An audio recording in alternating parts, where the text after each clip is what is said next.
ప్రమాదంలో సుమారు 8 మంది బాసులు అన్నది నిజంగా చాలా బాధాకరమైన విషయం. రోజు ఇక్కడ దురదృష్టకర సంఘటన, ఒక fire works Vijayalakshmi Ganesh fire works అని పేరిట ఇక్కడ సుమారుగా 20 సంవత్సరాల నుంచి ఇక్కడ ఫైర్ వర్క్స్ నడుస్తున్నాయి. వీటికి 26 వరకు కూడా లైసెన్స్ కూడా ఉంది. వాళ్ళు అన్ని ప్రికాషన్స్ కూడా తీసుకుంటున్నట్టుగా కూడా ధృవీకరణ పత్రాలు కూడా ఉన్నాయి.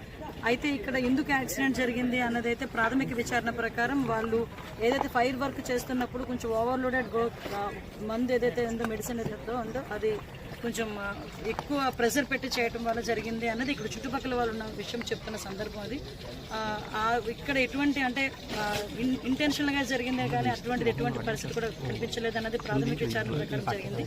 దానికి సంబంధించి క్లూస్ టీమ్ కూడా వచ్చారు ఒకసారి అంతా కూడా వెరిఫై చేయడానికి. At the same time forensic department వాళ్ళు కూడా వాళ్ళు వర్క్ చేస్తున్నారు.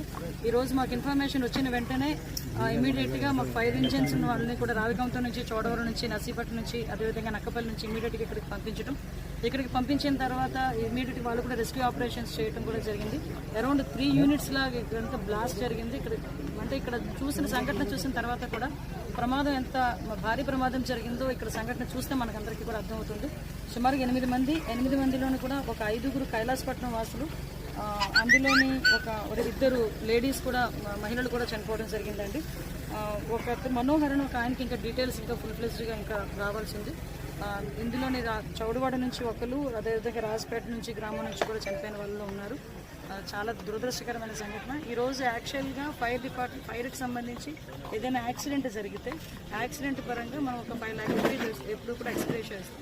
కానీ ఇప్పుడు అది కాకుండా ఇప్పుడు కంపెనీస్ నుంచి లేకపోతే ఎవరో వస్తారు, కంపెనీ వాళ్ళు చేస్తారు అనడానికి ఈ కంపెనీ సంగతి కూడా మీ అందరికీ కూడా తెలుసు. ఇది కూడా చాలా దురదృష్టకర సంఘటన, అన్ఫార్చునేట్లీ జరిగిన సంఘటన. ఇప్పుడే ఎంపీ గారు, మేము అందరం కూడా సీఎం గారితో అందరితో కూడా డిస్కస్ చేశాము. అదేవిధంగా గౌరవ డిప్యూటీ సీఎం గారు కూడా ఈ సంఘటన మీద ఆరా తీయడం జరిగింది, ఆరా తీయడం జరిగింది.